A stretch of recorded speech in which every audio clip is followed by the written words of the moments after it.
नवीन संसद भवन में आप सभी का हार्दिक स्वागत है। आज हम लोग 2 महीने बाद एकत्र हुए हैं।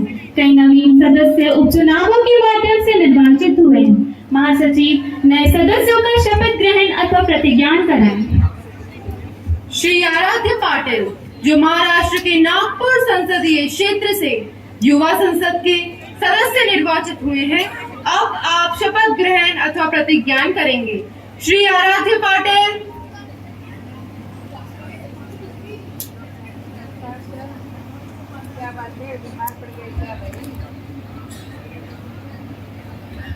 Sir, would you like to take the oath or affirmation?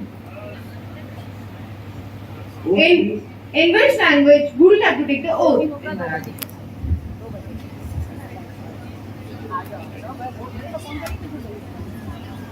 मी श्री आराध्य पाटील महाराष्ट्राच्या नागपूर निर्वाचन क्षेत्राच्या युवा संसद निर्वाचित झालेला सदस्य आहे।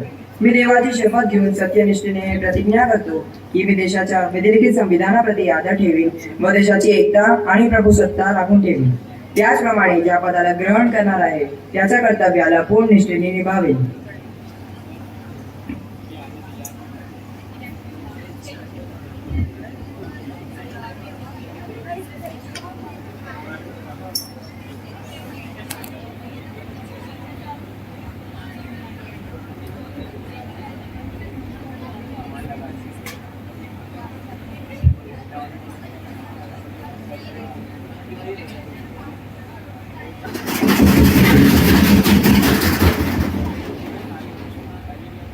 सुश्री एस दक्षिता जो तमिलनाडु के मदुरई संसदीय क्षेत्र से युवा संसद की सदस्य निर्वाचित हुई हैं, अब आप शपथ ग्रहण अथवा प्रतिज्ञान करेंगी।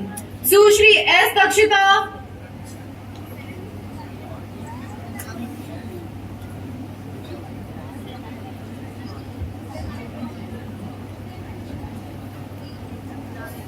Madam, would you like to take the oath or affirmation? Oath, please. In which language would you like to take the oath? In Tamil.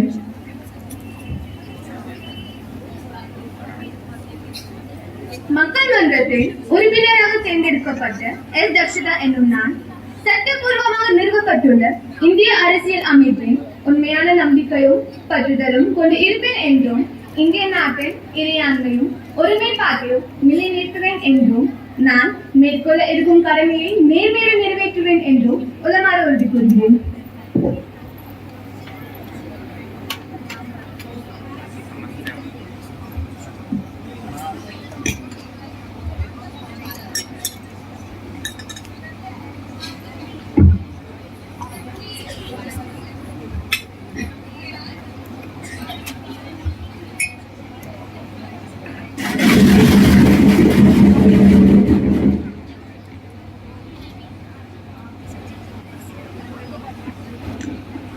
माननीय सदस्यगण, चूंकि हम 2 महीने के पश्चात मिल रहे हैं, मेरा यह दुखद कर्तव्य है कि मैं सदन को श्री महेंद्र कुमार जैन जो मध्य प्रदेश के इंदौर संसदीय क्षेत्र से सदस्य रह चुके हैं, उनके निधन की औपचारिक सूचना दूं। हृदय गति रुकने से श्री महेंद्र कुमार जैन ने इंदौर के अपोलो अस्पताल में 13 जुलाई 2024 को अंतिम सांस ली। वह एक कुशल राजनीतिज्ञ, शहर जगत और उच्च कोटि के वक्ता थे। उन्होंने कई बार अपने तथ्यात्मक संवादों एवं ओजस्वी भाषण से सदन को जीवंत बनाया था। उनका निधन सदन के लिए भारी नुकसान है।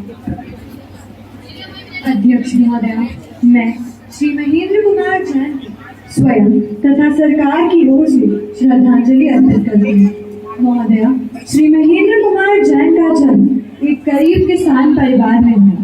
उन्होंने विभिन्नताओं के बीच शिक्षा ग्रहण की तथा समाज में व्याप्त असमानताओं का तीखा स्वाद भी चखा था। उनका संपूर्ण जीवन जनसेवा को समर्पित रहा। मैंने अपने राजनीतिक जीवन में इतने विशाल व्यक्तित्व का धनी राजनीतिज्ञ कम ही देखा है। जैन जी के रूप में पार्टी ने एक आदर्श कार्य करना, कुशल संगठन और समर्पित जन नेता को खो दिया। ऐसे प्रतिभाशाली व्यक्तित्व का निधन राष्ट्र के लिए क्षति है। मैं उनके परिवार के प्रति गहरी संवेदना प्रकट करती हूँ। It's sad to know that Sri Mahendra Kumar Jain is no longer with us. He had a dedicated personality with utmost sincerity towards his work. He was always on call for poor and needy. He was also associated with the establishment of various educational institutions and was always there for development of youth in our country. He was not a social worker just by profession. It was his passion. The lack of such an alert and fighting leader will always remain in the heart. I pay tribute to him on behalf of my party and pray to God for his family. May his soul rest in peace. Now the House may stand in silence to express our deep sorrow.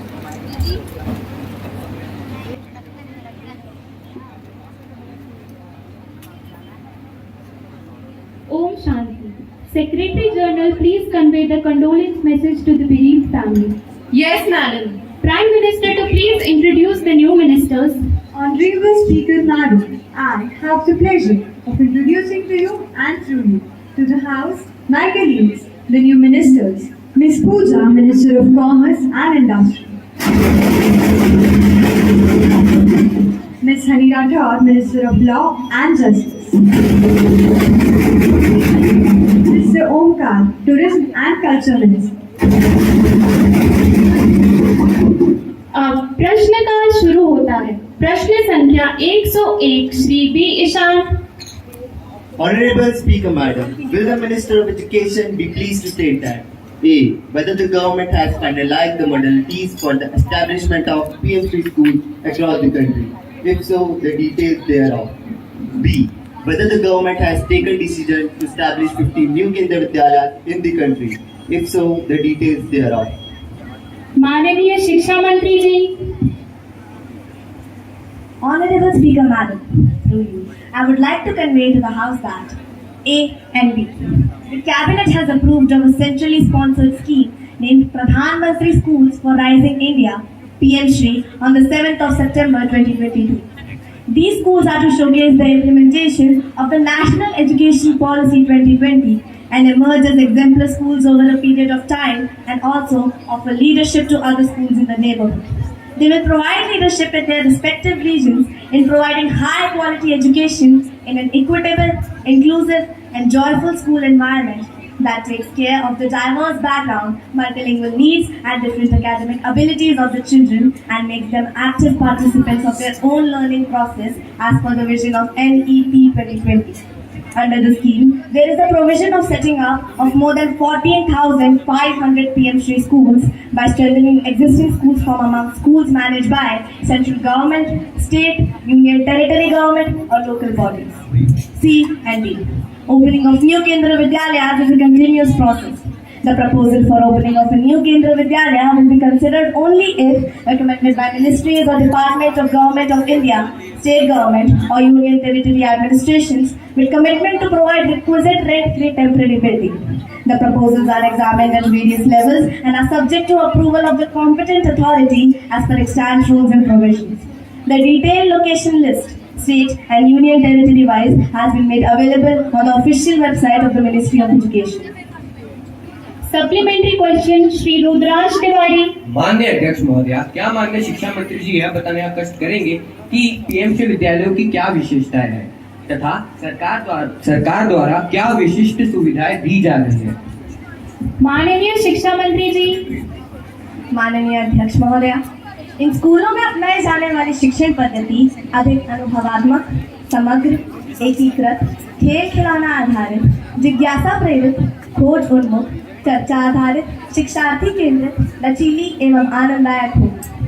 हर कक्षा के प्रत्येक बच्चे के सीखने के परिणामों पर विशेष बल होगा। सभी स्तरों पर मूल्यांकन वैचारिक समझ और वास्तविक जीवन स्थितियों में अनुप्रयोग पर आधारित होगा और यह क्षमता आधारित होगा। इन विद्यालयों में आधुनिक शिक्षण सुविधाएं, प्रयोगशालाएं, पुस्तकालय, खेल के मैदान एवं डिजिटल लर्निंग के साधन उपलब्ध हैं। ये सुविधाएं विद्यार्थियों के सर्वांगीण विकास में सहायक होती हैं। पीएम श्री केंद्र विद्यालयों में उच्च गुणवत्ता वाले और प्रशिक्षित शिक्षकों की नियुक्ति की जाती है जो विद्यार्थियों को उत्तम शिक्षा देने में सक्षम होते हैं। प्रश्न संख्या 102 श्री पल्लवी। अध्यक्ष महोदया, क्या माननीय वित्त मंत्री जी यह बताने की कृपा करेंगे कि बजट में शिक्षा के लिए कितना बजट आवंटन किया गया है और यह पिछले वर्ष की तुलना में कितना बड़ा है?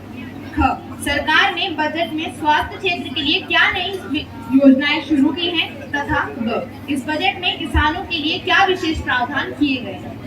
माननीय वित्त मंत्री जी, माननीय अध्यक्ष महोदय, इस वर्ष के बजट में शिक्षा के लिए 1 लाख करोड़ रुपए का आवंटन किया गया है, जो पिछले वर्ष की तुलना में 10% अधिक है। इस वृद्धि का उद्देश्य राष्ट्रीय शिक्षा नीति के तहत गुणवत्ता शिक्षा को बढ़ावा देना और शिक्षा के बुनियादी ढांचे में सुधार करना है।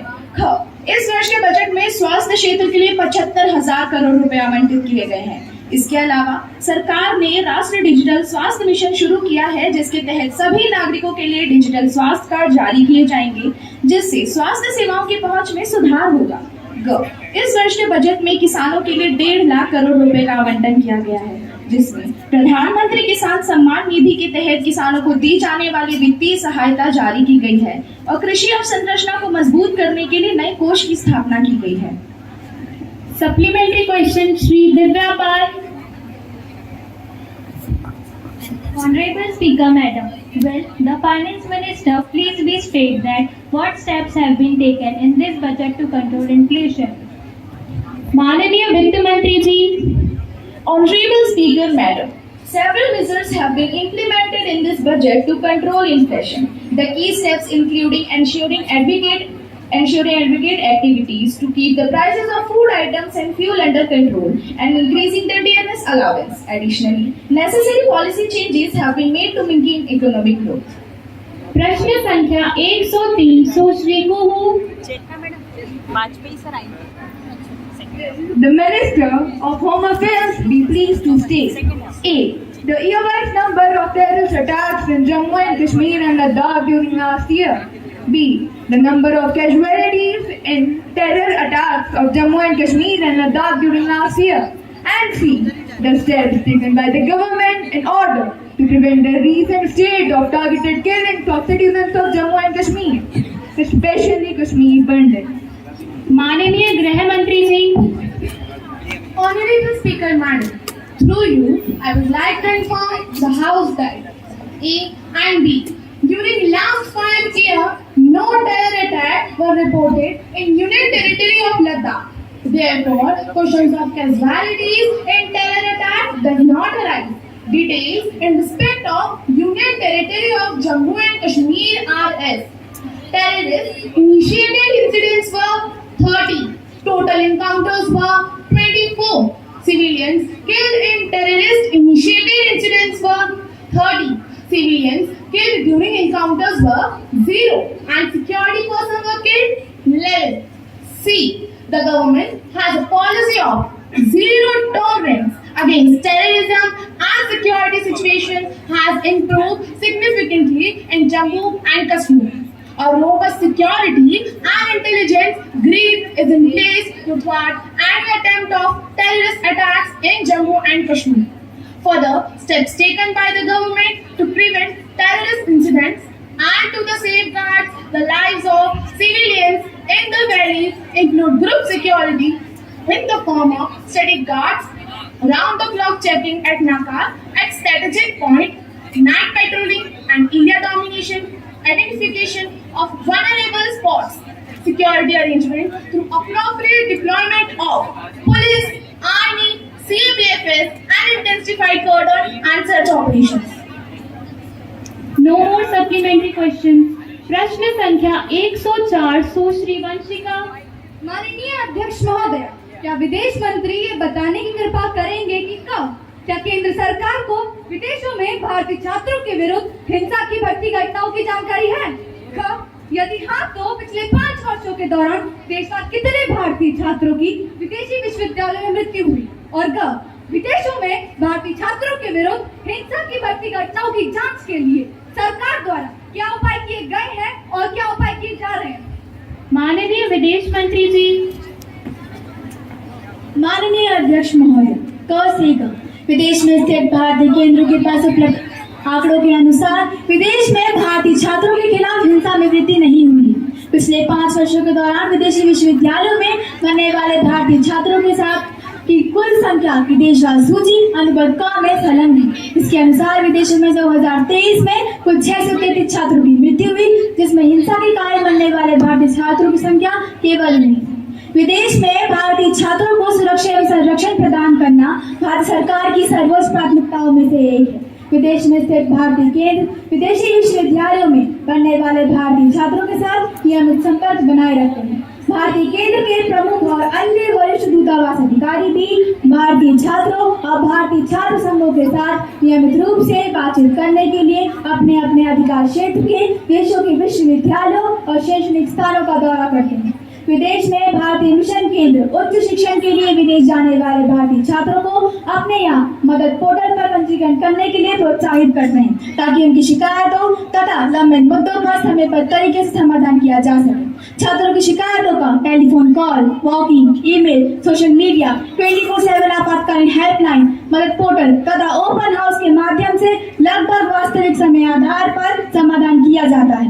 विदेश में भारतीय केंद्र द्वारा अप्रिय घटनाओं के मामलों को तुरंत मेजबान देश के संबंधित अधिकारियों के समक्ष उठाया जाता है, ताकि ये सुनिश्चित किया जा सके कि उनकी उचित जांच की जाए और अपराधी को दंडित किया जाए। आपात स्थिति या संकट की स्थिति के दौरान विदेश में भारतीय केंद्र संकटग्रस्त फंसे हुए भारतीय छात्रों को आश्रय, दवाइयाँ, भोजन प्रदान करती है और सक्रिय रूप से उनकी मदद करती है और जल्द से जल्द उनकी भारत वापसी निकासी सुनिश्चित।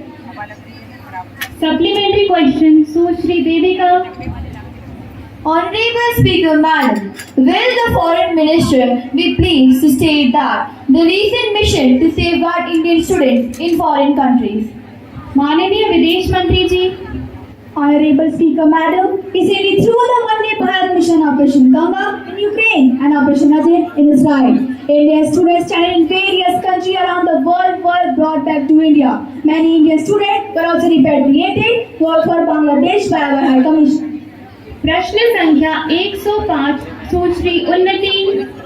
Honorable Speaker Madam, will the Minister of Skill Development and Entrepreneurship be pleased to state A. Whether the government has formulated any scheme for the skill development of the youth, especially those belonging to the tribal area in the country. B. If so, the details thereof. C. Whether the government has organized any training program so far under the scheme in the tribal area of Baitul district of Madhya Pradesh. D. If so, the number of youth named. And E. Details of the skill development centers started or likely to be started in Madhya Pradesh, especially in Baitul district. Honorable Skill and Development Minister, please. Honorable Madam, A to E information is being collected and we will lay it on the table of the House. No more supplementary questions, please. Now the question hour is over. अब शून्यकाल शुरू होता है। सुश्री निधि। माननीय अध्यक्ष महोदय, मैं आपके माध्यम से एक बहुत ही हृदय विदारक घटना की ओर सदन का ध्यान आकर्षित करना चाहूंगी। दिन शनिवार तारीख 27 जुलाई 2024, जगह ओल्ड राजेंद्र नगर की बेसमेंट लाइब्रेरी, जहां नाले के पानी भर जाने से पूरा का पूरा बेसमेंट जलमग्न होने के कारण 3 छात्रों ने अपनी जान गंवाई। अध्यक्ष महोदय, ये छात्र तेलंगाना, उत्तर प्रदेश और केरल से आए थे। महोदया, ये वो छात्र नहीं थे जो पुणे में अपने पिताजी की महंगी और फैंसी कार चला रहे। ये वो छात्र थे जो दिल्ली IAS की तैयारी करने, अपना भविष्य उज्जवल करने आए थे। एक सपना लेकर आए थे कि हम इस देश के प्रशासन में बदलाव लाएंगे, हम भ्रष्टाचार खत्म करेंगे, हम अपनी गरीब शहर और गांव की स्थिति में सुधार करेंगे। लेकिन मुझे बहुत दुख के साथ कहना पड़ रहा है कि दिल्ली सरकार की आपराधिक लापरवाही के कारण इन छात्रों ने अपनी जान गंवा दी। कृपया सदन की गरिमा बनाए रखें। अध्यक्ष महोदय, पिछले 2 सालों से नगर निगम यानी MCD, दिल्ली जल बोर्ड ड्रेनेज की सफाई दिल्ली सरकार के नियंत्रण, लेकिन इन्होंने ना कोई अपग्रेडेशन करवाया और ना नालों की डिसेंडिंग करवाई। 22 जुलाई से 24 जुलाई तक 2 दिन से वहाँ के स्थानीय निवासी, वहाँ के स्थानीय विधायक, स्थानीय पार्षद, स्थानीय अधिकारी से शिकायत करते हैं। हम ये जानना चाहते हैं कि दिल्ली की नालों की सफाई क्यों नहीं की जाती, दिल्ली की जल बोर्ड चल रही व्यवस्था में क्यों।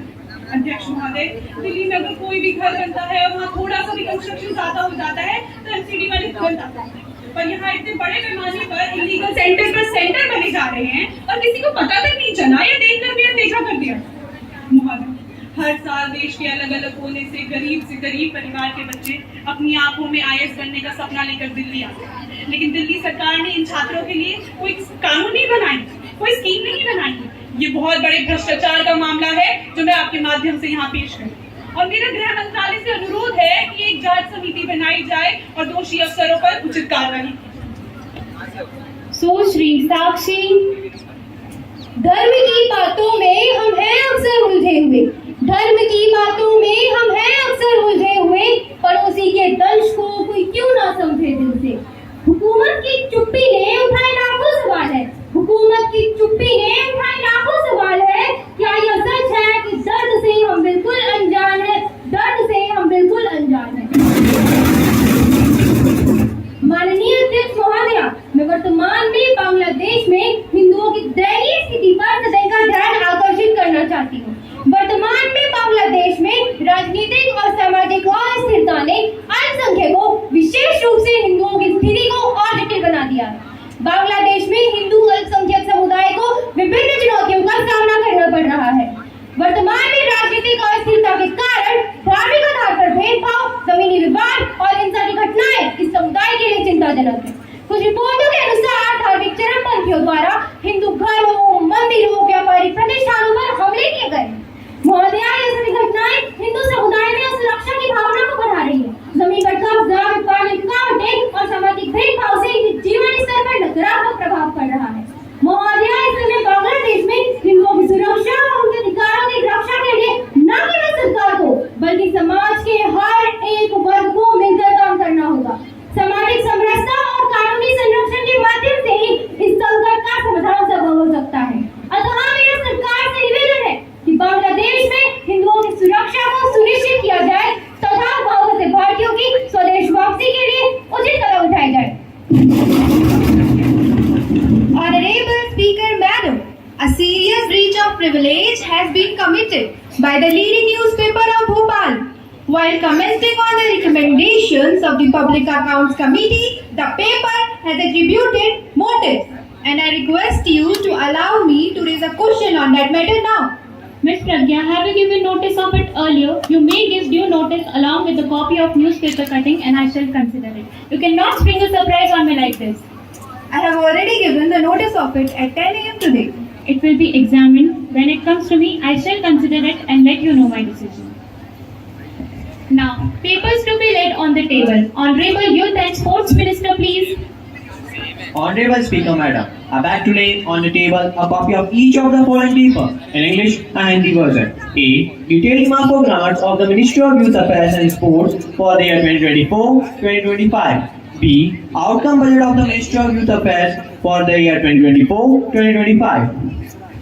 Secretary to report message from Upper Chamber of Youth Parliament.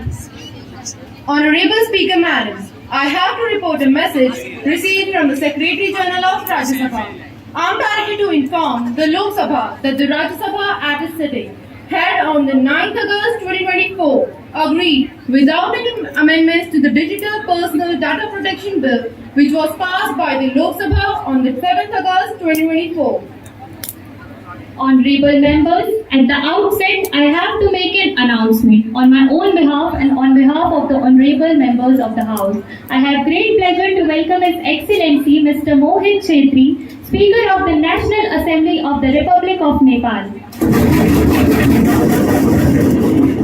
and the members of the Nepalese parliamentary delegation, Ms. Ishika Thapa and Ms. Payal Thapa, who are on a visit to India as our honored guests. They arrived in India on Wednesday, 7th of August 2024 and are now seated in the special box. We wish them a happy and fruitful stay in our country. India has very good relations with the Republic of Nepal. Through them, we convey our greetings and best wishes to the Parliament, the government and the friendly people of the Republic of Nepal. अब हम ध्यान आकर्षण प्रस्ताव पर चर्चा करेंगे। सुश्री अनवी NDA scam की ओर माननीय शिक्षा मंत्री जी का ध्यान आकर्षित करेंगे।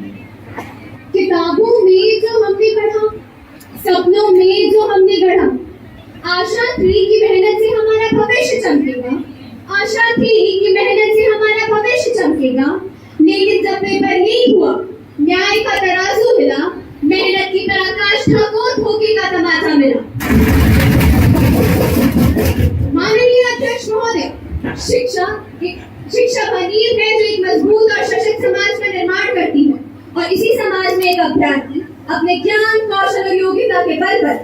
इस काबिल बनाता है कि वह रोजगार प्राप्त कर सके।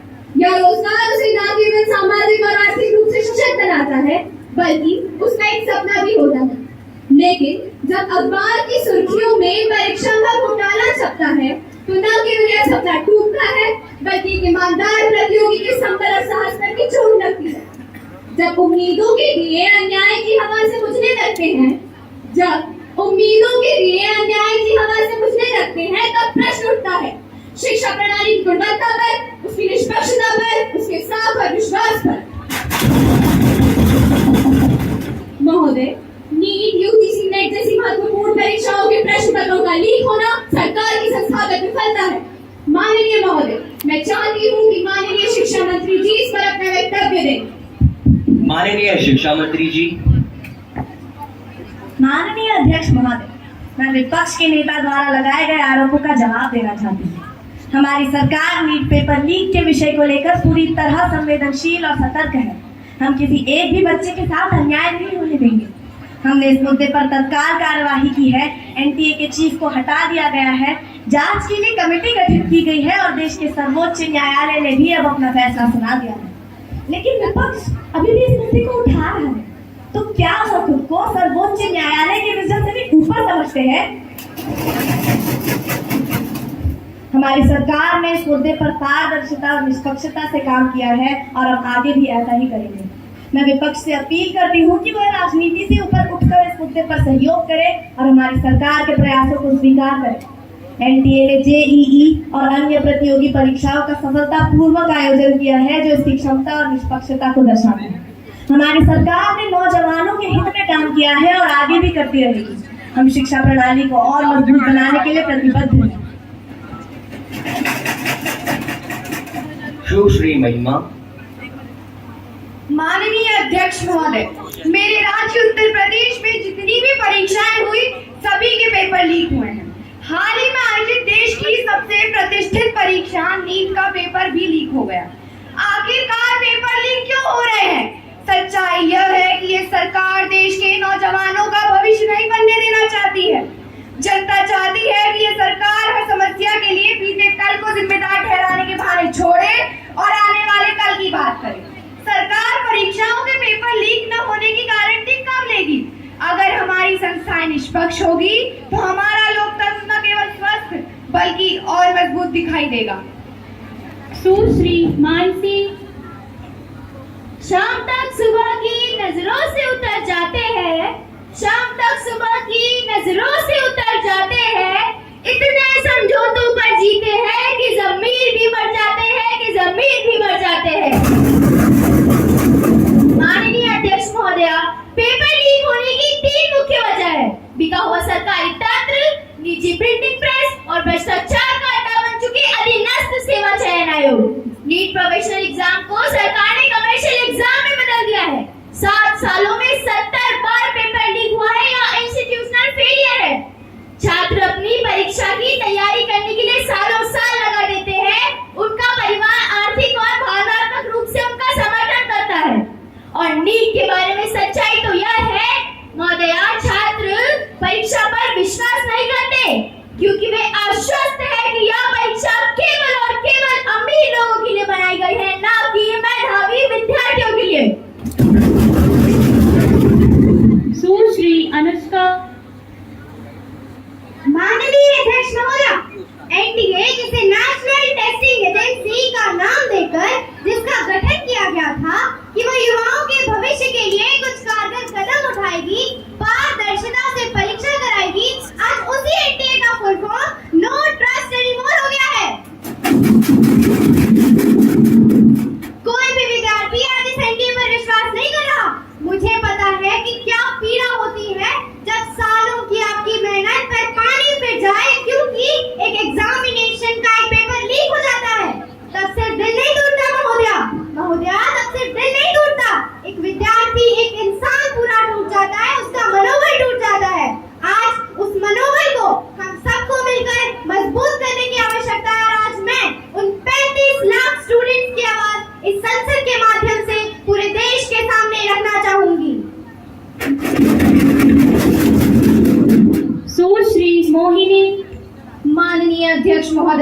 2 आईपीएल है इस देश में। एक आईपीएल है जिसमें गेंद और बल्ले का खेल होता है, जिसे कहते हैं इंडियन प्रीमियर लीग, और दूसरा आईपीएल है जिसमें युवाओं के भविष्य के साथ खेल होता है, इंडियन पेपर लीग।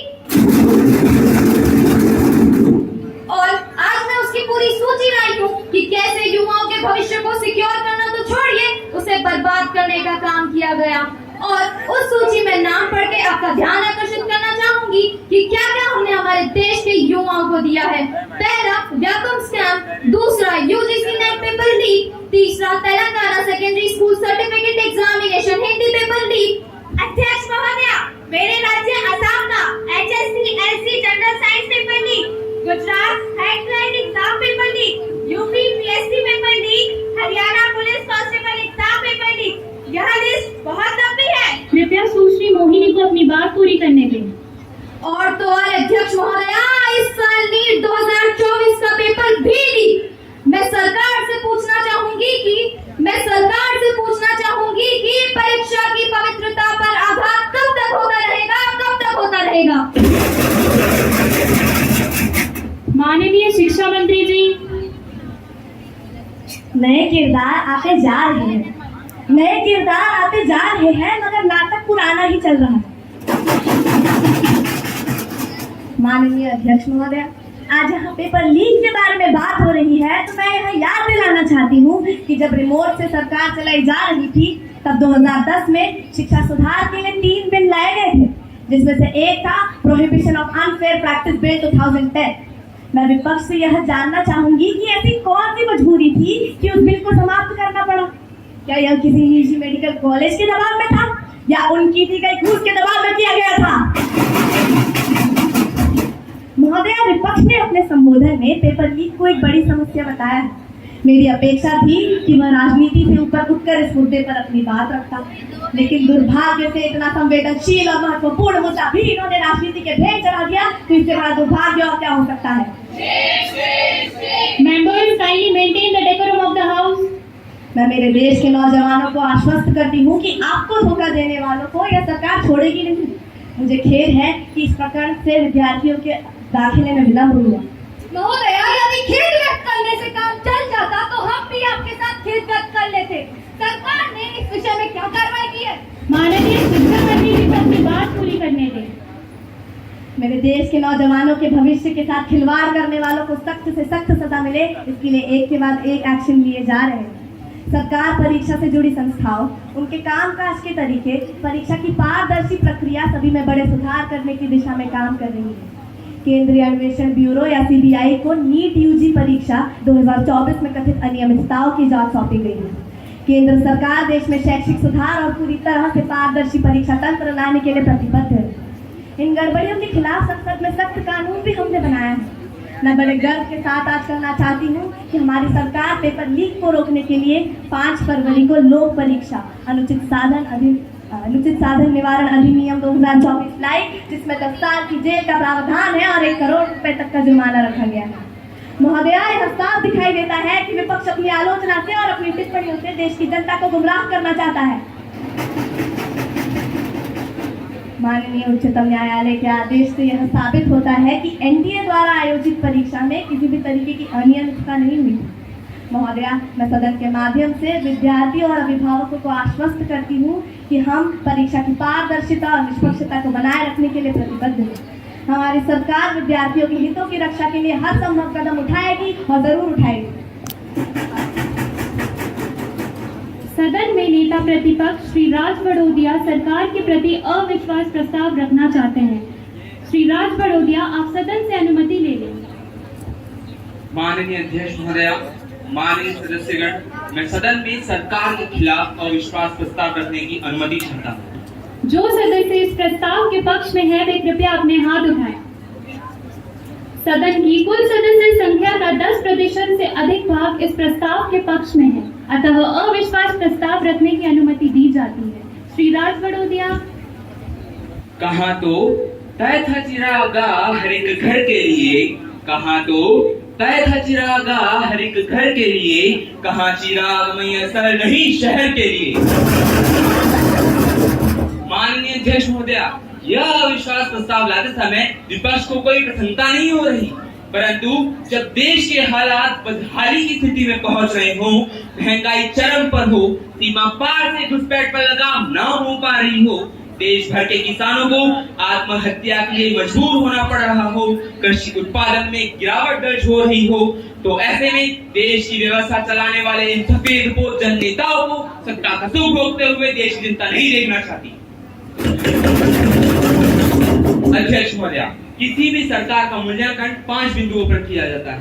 पहला राष्ट्र सुरक्षा, दूसरा आर्थिक विकास, तीसरा सांप्रदायिक सद्भाव, चौथा संस्थानों की स्वायत्तता और पांचवा स्वार्थ। ये बहुत दुर्भाग्यपूर्ण है कि यह सरकार इन 5 बिंदुओं पर पिछले 5 वर्षों में पूरी तरह विफल रही है। अध्यक्ष महोदय, इस अविश्वास प्रस्ताव के माध्यम से हम सरकार को कुंभकर्ण नींद से जगाना चाहते हैं और यह भी बताना चाहते हैं कि जिस बात पर सत्ता पाएगी अब उसे पूरा करना होगा, वरना देश की जनता अपना धैर्य खो देगी। अध्यक्ष महोदय, यह सरकार ईडी और सीबीआई जैसी स्वायत्त संस्थाओं का इस्तेमाल अनुचित और गैर कानूनी तरीकों से कर रही है, जो विपक्षी राजनीतिक दलों और नेताओं के खिलाफ प्रतिशोध की भावना से झूठे मामले दर्ज करके उन्हें डराने व धमकाने का काम कर रही है, ताकि विपक्ष कमजोर पड़ जाए। अध्यक्ष महोदय, इस सरकार में ऐसी अनेक नाकामियां हैं जिनकी सूची बहुत लंबी है, जिससे न तो आम आदमी खुश है न किसान।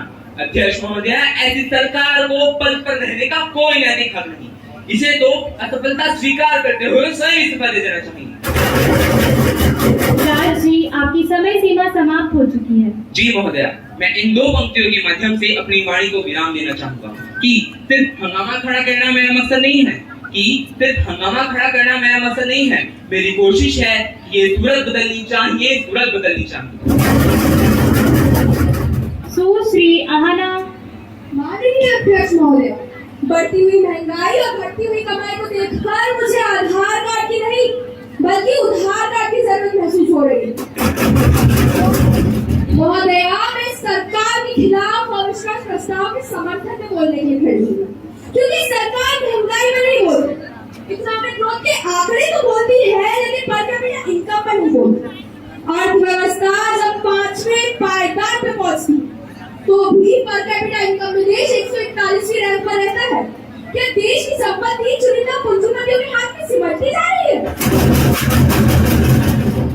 महोदय, आजादी के बाद जिन चीजों में बेतहाशा वृद्धि हुई है वह नेता, भ्रष्टाचार और महंगाई। कल तेल का प्रसाद ऊंचा हुआ, कल दाल दूध खिलाने लगे, कभी चावल और प्याज की आबकारी तो कभी चीनी सटाने लगे। तात्पर्य यह है कि महंगाई सर्वव्यापी हो गई। ये महंगाई महारानी की कृपा है जो आज कारखानों में हड़ताल है तो कल विद्यालयों में, परसों विश्वविद्यालय इसकी चपेट में है, परसों सचिवालय और अस्पताल में काम कर। सर्वत्र यही सुनाई पड़ता है, इनकलाब जिंदाबाद, हमारी मांगे पूरी हो चाहे जो मजबूरी हो। आज महंगाई चरम पर ये सरकार फास्टेस्ट ग्रोइंग इकोनॉमी की बातें करने में लगी हुई है। इस सरकार ने गरीबों के साथ विश्वासघात करा है। अतः हम इस सरकार से कहना चाहूंगी कि जनता की आंखों में आंखें डाल के करीब से पूछो, महंगाई जान कैसे मिलती है। किसी गरीब से पूछो। माननीय सड़क एवं परिवहन मंत्री जी, हमारे कर्तव्यों से तो हम परिचित हैं, देश के नाम पर तो हमारा सर्वस्व अर्पित है। सरकार की टांग खींचना अब बंद करो, हम जनहित के लिए पूरी तरह से समर्पित हैं। Honorable Speaker Madam, the points made by the honorable members had a great significance, but only in the past, because today every crisis and every adversity has changed into a reform and an opportunity. Because of this, today we are living in high growth and low inflation. जब पिछली सरकार थी तब कई शब्द बोले जाते थे, उन शब्दों में क्या बदलाव हुआ है यह मैं आपको बताना चाहूंगी।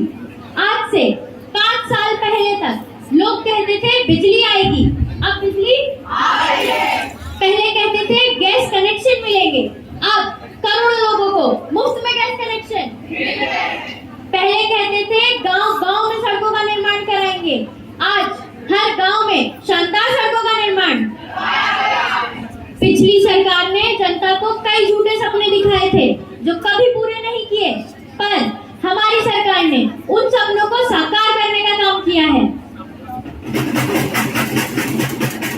श्री ऋषिराज, कोई बताए इस सुई सरकार को जगाए कैसे, कोई बताए इस सुई सरकार को जगाए कैसे, बेरोजगारी के दानों से खुद को युवा बचाए कैसे, खुद को युवा बचाए कैसे। माननीय अध्यक्ष महोदय, मैं अत्यंत महत्वपूर्ण मुद्दे पे सरकार की असफलता की ओर ध्यान दिलाना चाहता हूँ। महोदय, सभी जानते हैं कि जिस देश की जनसंख्या में युवा की जनसंख्या ज्यादा होगी वो देश तरक्की के रास्ते पर आगे बढ़ेगा, परंतु हमारे देश में युवा आज की तारीख में बेरोजगारी से परेशान है। माननीय अध्यक्ष महोदय, देश पिछले 5 साल से फिल्म देखने का इंतजार कर रहा है, लेकिन ये सरकार ने पूरे 5 साल फिल्म के ट्रेलर दिखाने में निकाल दिए। महोदय, सभी की ख्वाहिश है कि हर हाथ को काम मिले, हर हाथ को तरक्की मिले, लेकिन क्या सिर्फ भाषणों से ऐसा हो पाएगा? चुनाव तो पहले भी भाषण, सरकार आने के बाद भी भाषण। सरकार ने प्रतिवर्ष 2 करोड़ रोजगार प्रदान करने के वादे को पूरा नहीं किया। अग्निवीर जैसी योजना सरकार लेकर तो आती है, पर उसमें कुछ स्पष्टता नहीं है। बेरोजगारी सबसे बड़ा मुद्दा है। सरकार बड़े बड़े वादे तो करती है, पर उन वादों पर अमल नहीं करती। महोदय, सरकार युवा को रोजगार दिलाने में पूरी तरह से असफल रही है, अतः इसे पद पर बने रहने का कोई अधिकार नहीं है, इसे तुरंत इस्तीफा दे देना चाहिए। महोदय, मैं अंत में इतना ही कहना चाहूंगा कि बेरोजगारी का दर्द सिर्फ पढ़ा लिखा युवा ही जानता है। बेरोजगारी का दर्द सिर्फ पढ़ा लिखा युवा ही जानता है, जब वो खर्च के लिए अपने पिता से पैसे मांगता है, अपने पिता से पैसे मांगता है। माननीय श्रम एवं रोजगार मंत्री जी।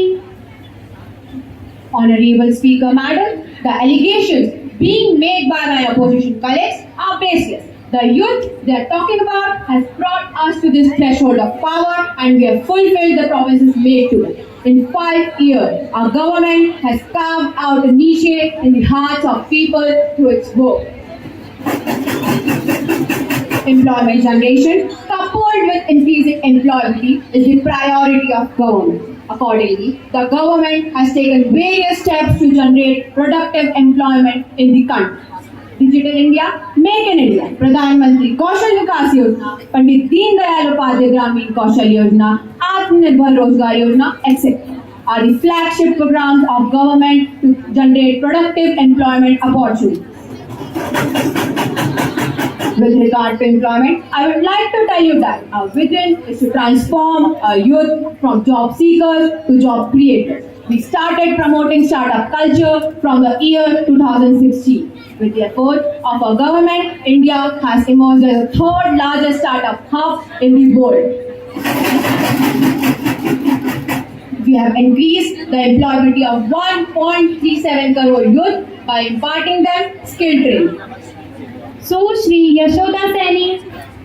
मर रहा सीमा पे जवान और खेतों में किसान, मर रहा सीमा पे जवान और खेतों में किसान, कैसे कह दो इस दुखी मन से कि मेरा भारत महान। माननीय अध्यक्ष महोदया, मैं कृषि के क्षेत्र में सरकार की विफलताओं की ओर सदन का ध्यान आकर्षित करना चाहती हूँ। किसानों को स्वतंत्र भारत में अब तक के सबसे बुरे समय का सामना करना पड़ रहा है। सरकार ने कहा था वह किसानों को मिनिमम सपोर्ट प्राइस MSP मुहैया करवाएगी, जो कि अभी तक मूर्त रूप नहीं ले पाया है।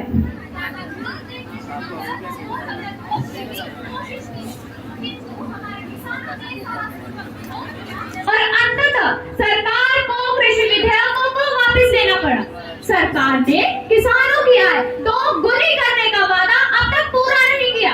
सरकार किसान सम्मान निधि की बात तो करती है, लेकिन पेस्टिसाइड और फर्टिलाइजर की कीमतों में 4 से 5 गुना इजाफा हुआ। खैर, इसकी बात नहीं करते महोदया, जो पिछले 4-5 सालों से हमारे किसान सड़क पर टमाटर फेंकने पर मजबूर थे, तब ये सरकार महोदया, ये सरकार हमारे किसानों के आंसू तक पहुंचने नहीं गई। माननीय कृषि मंत्री जी। माननीय अध्यक्ष महोदया, हमारे विपक्ष के साथियों द्वारा किसानों के लिए बहुत ही दर्द और पीड़ा व्यक्त की गई है। इसलिए मैं कहना चाहती हूँ कि किसानों के लिए सिर्फ बातों से काम नहीं चलता है, इसके लिए बजट बनाना पड़ता है और योजनाएं लानी पड़ती है। हमारी सरकार कृषि से संबंधित कई ऐसी जन कल्याणकारी योजनाएं लाई, जिससे हमारे देश के किसान लाभान्वित हुए और वर्तमान में लाभ ले रहे हैं। जैसे पीएम किसान सम्मान निधि योजना, पीएम फसल बीमा योजना, उर्वरक सब्सिडी योजना, किसान क्रेडिट कार्ड योजना आदि। वित्त वर्ष 2023-24 में कृषि क्षेत्र के बजट आवंटन में कुल 5700 करोड़ रुपए की वृद्धि हुई। नैनो यूरिया का उत्पादन और विकास अब भारत में किया जा रहा है। कई किसानों को ई नाम योजना के माध्यम से बेहतर कीमतें मिल रही है। महोदया, हमारी सरकार किसानों की समृद्धि के लिए निरंतर प्रयासरत है। श्री प्रत्यक्ष टूटा हुआ लश्कर का भरम देख रहे हैं, टूटा हुआ लश्कर का भरम देख रहे हैं और जिले इलाही के करम देख रहे हैं। ताकत का नशा अक्ल पर हावी है तुम्हारी, ताकत का नशा अक्ल पर हावी है तुम्हारी, तुम देख न पाओगे जो हम देख रहे हैं। अध्यक्ष महोदया, अपने शीर्ष में बैठे सरकार के सांसद और मंत्री कह रहे हैं कि महंगाई कम हो रही है। अरे संसद की कैंटीन से बाहर निकलकर एक चाय का कप खरीदिए, तब पता चलेगा कि महंगाई कम हो रही है या महंगाई बढ़ रही है। एक तरफ इस बजट में प्रधानमंत्री आवास योजना के तहत 3 करोड़ अतिरिक्त मकान देने की घोषणा है और दूसरी तरफ लखनऊ है जहां 1200 मकान है जिन्हें रिवर फ्रंट बनाने के नाम पर से बुलडोजर से जमीन दोज कर दिया गया है। यह बजट बैसाखी पर टिकी हुई सरकार का कुर्सी बचाव बजट है। इस बजट में राज्यों के साथ, किसानों के साथ, नौजवानों के साथ, महिलाओं के साथ और देश के मिडिल क्लास के साथ अन्याय हुआ है। इस सरकार ने नोटबंदी ला करके देश के आम जनता की पूंजी छीन ली, टैक्स बढ़ा करके छोटे व्यापारियों के कारोबार छीन ली, पेपर लीक करवा करके युवाओं की आंखों से नौकरी के सपने छीन लिए, अग्निवीर ला करके देश के जवानों की उम्मीदें छीन ली, बुलडोजर चलवा करके लोगों के आशियां उजाड़ दिए और महंगाई ला करके देश के आम जनता की थाली से निवाले छीने और दावा करते हैं कि ये तो सेवा है। श्री मोहम्मद शाह। गुजरा है जिस घर के आंगन का चिराग उस घर की दीवारें भी रोई होंगी। गुजरा है जिस घर के आंगन का चिराग उस घर की दीवारें भी रोई होंगी। खोया है जिन माओं ने लाल अपना, न जाने वो माएं कैसी सोई होंगी, न जाने वो माएं कैसी सोई होंगी। Honorable Speaker, I stand today to address a matter of great concern for our nation. The escalating tension on the Indo-China border and government's response to this critical issue. The Indo-China border situation has been a long-standing challenge, and it is our duty as representative of the people to ensure that our government handles it with utmost seriousness and responsibility. However, it is with regret we must acknowledge the failure of this current government in effectively managing this crisis. The lack of transparency and communication from the government has left the nation in the dark regarding the true extent of the situation. Therefore, I do vote of no confidence in the current government handling. It is time for us to demand accountability, transparency, and a stronger, more effective strategy to protect our sovereignty and national security. माननीय रक्षा मंत्री जी, I raise today to present a perspective in favor of the government in the face of the ongoing tension on the Indo-China border.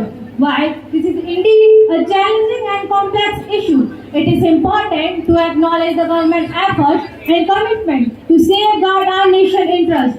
There are a slew of mechanisms between India and China, such as border personal meetings between local commanders, flag meetings, etc. Besides, special representative talks are also held at the diplomatic level, generally at the NSA level, in order to sort out the nation interest. The government of India is fully conscious of the security requirements of the country. I would like to assure the House that we security requirements of the country from time to time and take appropriate decisions. Moreover, roads, tunnels, railway lines and airfields are also being developed along the Indo-China border in order to ensure the integrity and security of the country. A vote of no confidence at this time would not serve our nation's interest. Let us trust in the government's ability to safeguard our sovereignty and security. माननीय प्रधानमंत्री जी, आज बादलों ने फिर साजिश की, जहां मेरा घर था वहीं बारिश की। आज बादलों ने फिर साजिश की, जहां मेरा घर था वहीं बारिश की। अगर फलक को जिद है बिजलियां गिराने की, तो हमें भी जिद है वहीं पर आशियां बनाने की। धन्यवाद अध्यक्ष महोदय। विपक्ष ने बड़े जोर शोर से सरकार की असफलताओं का ढिंढोरा पीटा, किंतु उनकी किसी भी बात में सच्चाई नहीं है। उनकी सभी आलोचनाएं तथ्य से परे हैं। इस अविश्वास प्रस्ताव में राष्ट्रीय सोच का राजनीतिक महत्वाकांक्षा ज्यादा है। वैसे तो सरकार में शामिल मंत्रियों ने अपने जवाब दे ही दिए हैं, किंतु मैं विपक्ष के नेताओं द्वारा उठाए गए मुद्दों के बारे में स्पष्टीकरण देना चाहती हूँ। जहाँ तक भ्रष्टाचार और घोटालों का सवाल है, हम शुरू से इसके खिलाफ हैं और रहेंगे। हमारी सरकार ने आधार कार्ड और पैन कार्ड को बैंक खातों से जोड़ने की योजना शुरू की।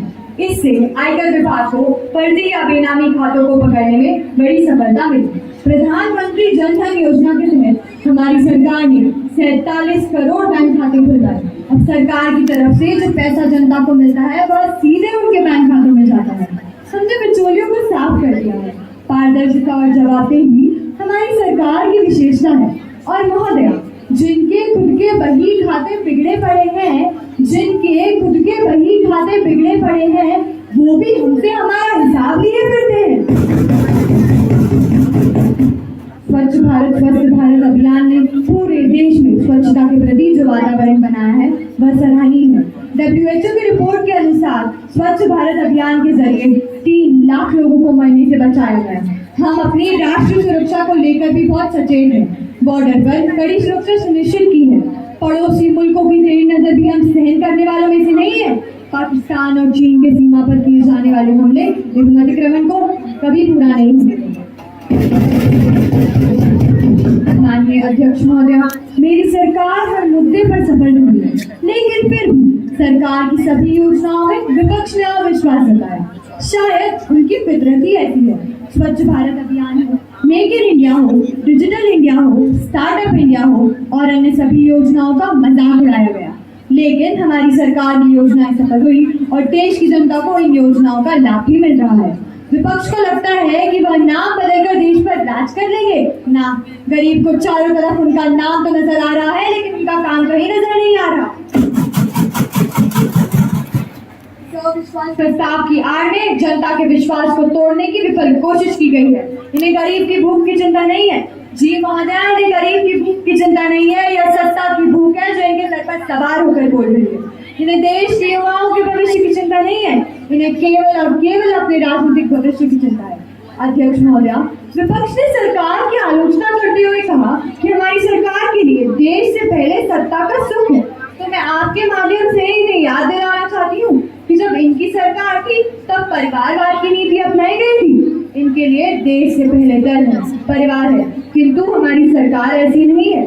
हमारी सरकार ने 3 करोड़ से ज्यादा प्रधानमंत्री आवास, 12 करोड़ शौचालय, नल से जल योजना के तहत 12 करोड़ कनेक्शन, कोरोना काल में 80 करोड़ गरीबों को मुफ्त अनाज, 48 करोड़ से ज्यादा बैंकों में खाते, 3 करोड़ से ज्यादा बिजली कनेक्शन, 10 करोड़ से ज्यादा उज्ज्वला योजना के तहत गैस सिलेंडर और 23 करोड़ लोगों को आयुष्मान स्वास्थ्य बीमा दिया। हमारी सरकार ने मातृशक्ति वंदन अधिनियम को संसद में पारित करके देश की महिलाओं को सशक्त करने का ऐतिहासिक काम किया है। इस कानून से लोकसभा और विधानसभा में महिलाओं के लिए 33% सीटें आरक्षित हो जाएंगी। स्वप्न देखा था कभी वह आज हर धड़कन में है, स्वप्न देखा था कभी वह आज हर धड़कन में है, एक नया भारत बनाने का इरादा मन में है, बढ़ रहे हैं हम प्रगति की ओर इस रफ्तार से, कर रहा है विश्व भी हमको नमन उस पार से। माननीय अध्यक्ष महोदया, मेरी सरकार देश की एकता, अखंडता और संप्रभुता की रक्षा करने के लिए कटिबद्ध है। मैं आपके माध्यम से सदन को आश्वस्त करना चाहती हूँ कि मेरी सरकार भय, भूख और भ्रष्टाचार को जड़ से मिटा देगी और विकास की गंगा को अंतिम छोर पर खड़े भारतीय तक पहुँचा देगी। अतः मैं अविश्वास प्रस्ताव का पुरजोर विरोध करती हूँ। सदन में अविश्वास प्रस्ताव पर बहस पूरी हो चुकी है। अब अविश्वास प्रस्ताव पर मतदान होगा। जो सदस्य इस प्रस्ताव के पक्ष में है वह कृपया हाँ कहेंगे। जो सदस्य इस प्रस्ताव के विरोध में है वह कृपया ना कहेंगे। ध्वनि मत से पता चलता है कि नहीं का बहुमत है, नहीं का बहुमत है, नहीं का बहुमत है। अतः अविश्वास प्रस्ताव अस्वीकृत होता है। Now the house is adjourned till tomorrow at 11 AM. Jai Hind.